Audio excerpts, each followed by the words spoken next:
I will tell you a weird little tidbit about the video that I picked up on. The kid, when he's describing it, describing the creatures, he said they were really tall and skinny.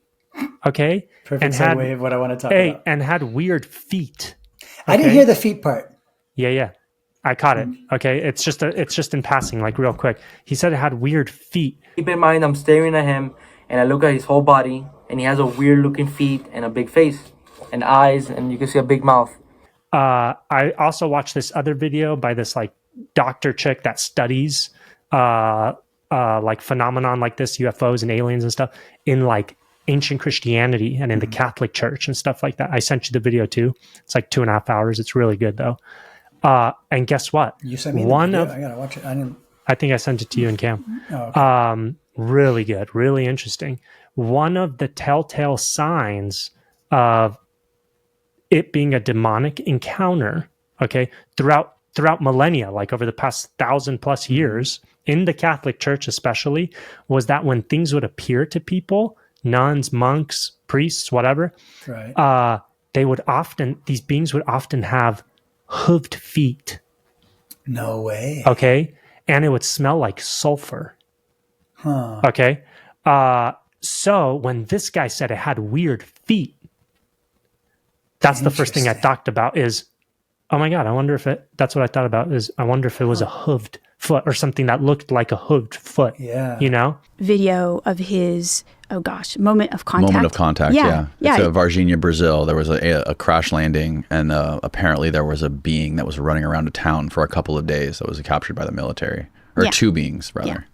So this was fascinating to watch, mostly because to me what was interesting, he's bringing he's bringing the framework of what I would call the secular idea of the UFO as extraterrestrial, crash lands, and then the government covers it up, and people are Men in Black. Yeah, and intimidated, and the being looks really creepy, these kinds of things. So all those elements are there. But what's also there, but what gets completely missed generally, is that this is in a Catholic country. And the people that first see the being, they're like, what is it, a demon? It's not a human. So they identify it. And there's a lore to demons as well. And part of that lore is that they have cloven feet and they have a really terrible smell like sulfur. And both of these are mentioned many, many times. They come up repeatedly in the video. And I'm thinking, if I ever see him again, I'll say, hey, you brought up a lot of the religious stuff, but of course he didn't see it because he's coming from a secular framework. But a person trained in religious studies is going to see that, or a Catholic is going to see that. Somebody who's very Christian, they're not going to miss that. Yeah, this kind of blew my mind when you told me this last night. You mentioned the clovis feet and the smell of sulfur. Mm-hmm. And so you're saying that this is talked about a lot in some of these Catholic texts? Yes. So I'm not saying that that's what it is, because I don't do that. But I'm pointing out that when people had these experiences in 1500, 1600, these are the same kinds of things that they would say. They would say it smelled like sulfur. They would talk about the feet and things like that.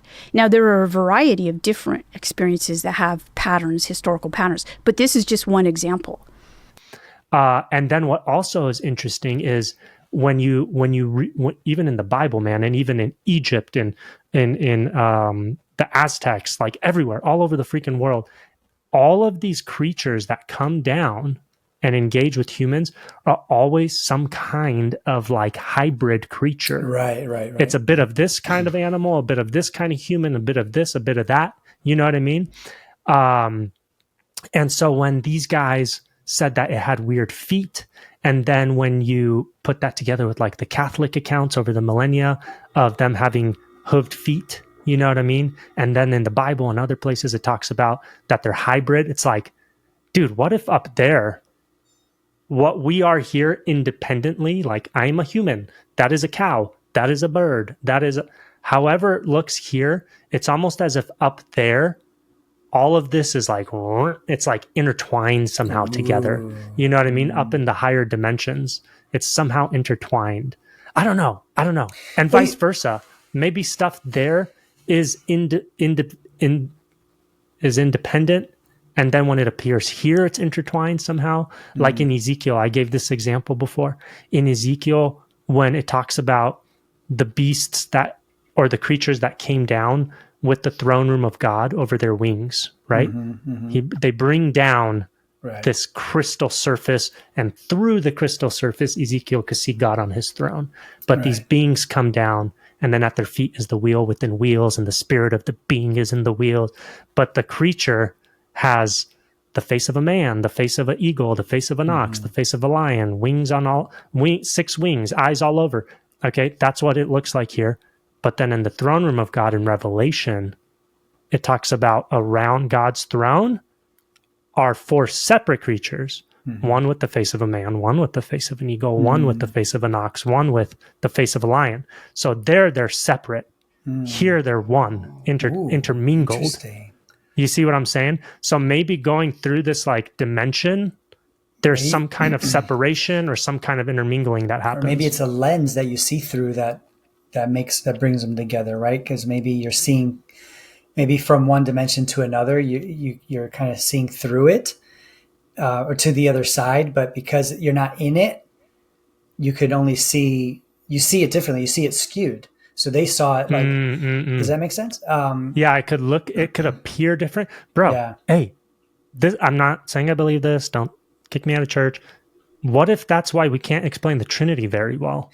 Totally. That's a great point. But hang on. So like, when you're looking at like in the water, right? And there's like a fish and they're swimming around, and you can see the fish, but because the water's rippling and, there's light and, maybe the sun's out and you can't see it very clearly. But then when you get in the water, and if you can like look at the fish, you can actually see what the fish looks like, right? So you can't describe it. So that's what I mean by like, maybe because of the barrier, like Sure. But once you get in there, you see it more clearly. You see it the way for what it is. And Dude, that's totally. Yeah, that's a good point with the Trinity too. That's like what's his name? Shoot, I can't remember which disciple or author says that. Now we see impartially, like through a foggy mirror. Yeah. But then we will see clearly as he is. So here's something else that just popped in my mind. Remember when Jesus healed that man, the blind man, with his like saliva? I think it was with the saliva. And then he rubs it and he goes, "Do you see?" And he goes, "Well, I see men, but they're like trees." Mm-hmm. And then he did it again. He's like, "Well, you can see clearly now." When I was reading, I was like, well, maybe he like saw through a dimension, like he was looking at a different dimension the first time. Because Jesus is not like, oh, hang on a second, I didn't do it right. Right. I think he almost like gave us like gave him a little glimpse into like, and it was interesting that he said trees, right? Again, this is just me, like in my way of thinking. I love it. But